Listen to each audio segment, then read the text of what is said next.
Assalamualaikum warahmatullahi wabarakatuh.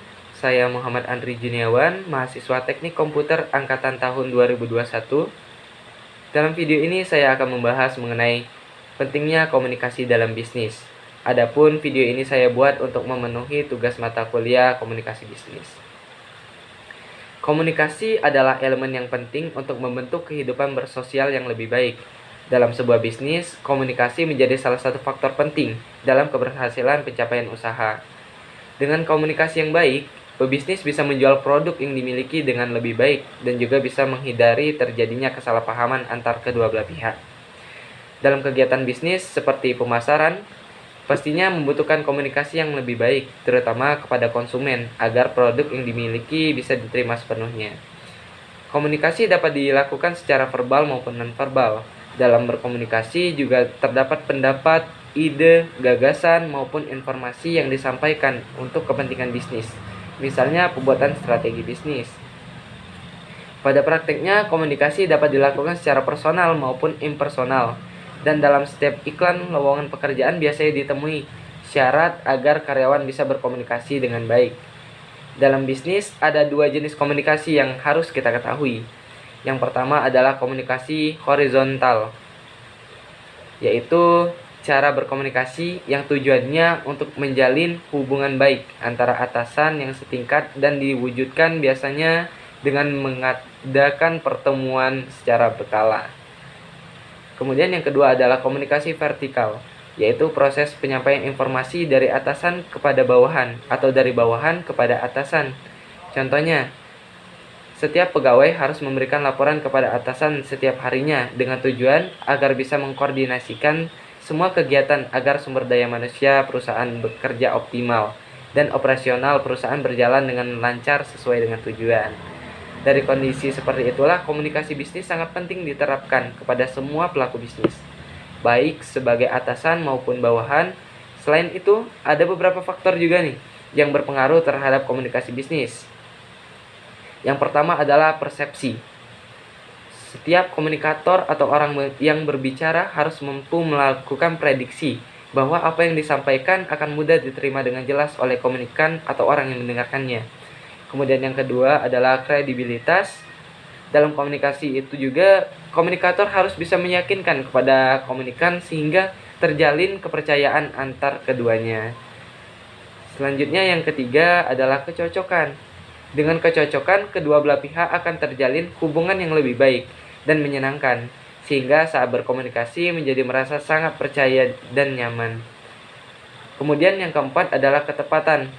Sebelum berkomunikasi kepada komunikan, komunikator haruslah memiliki kerangka berpikir yang baik, agar komunikasi nanti bisa terjalin dengan baik dan bisa tersampaikan secara tepat.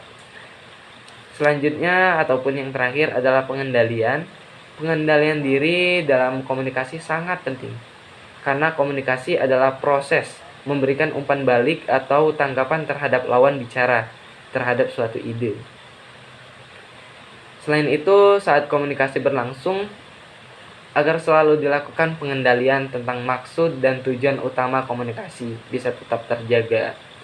Adapun tujuan komunikasi bisnis itu sendiri, secara garis besar atau tujuan utamanya terdapat 3. Yang pertama yaitu memberikan informasi ataupun informing, kemudian memberikan persuasi atau persuading, dan terakhir adalah melakukan kerjasama atau collaboration.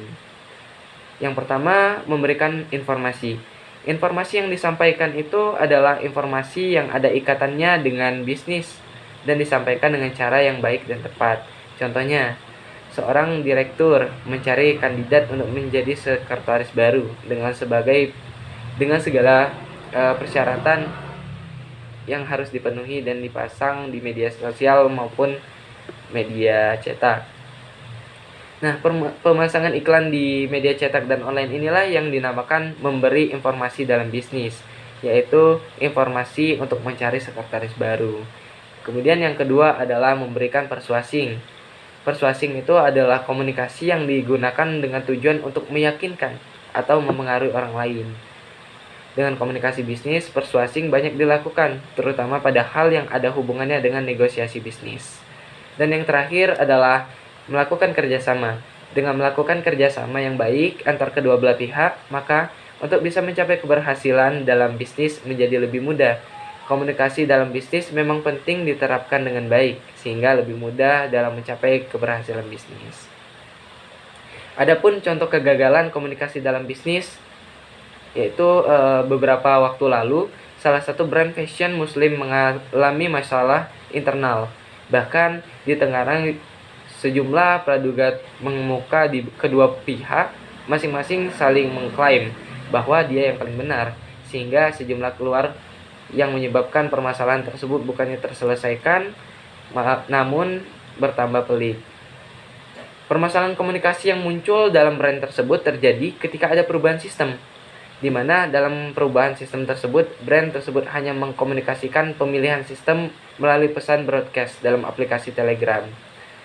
Kegagalan komunikasi yang terjadi ketika penjual atau seller yang jumlahnya seratusan orang memiliki interferensi atau penafsiran yang berbeda satu sama lain, sehingga ketika mereka seller tadi memiliki ataupun memilih pilihan satu tentunya dengan harapan yang sama sesuai dengan penafsirannya masing-masing, dan akhirnya ketika diputuskan sistem apa yang digunakan pada berdasarkan polling dan dijelaskan lebih lanjut, terjadilah keributan karena tidak adanya kesamaan persepsi.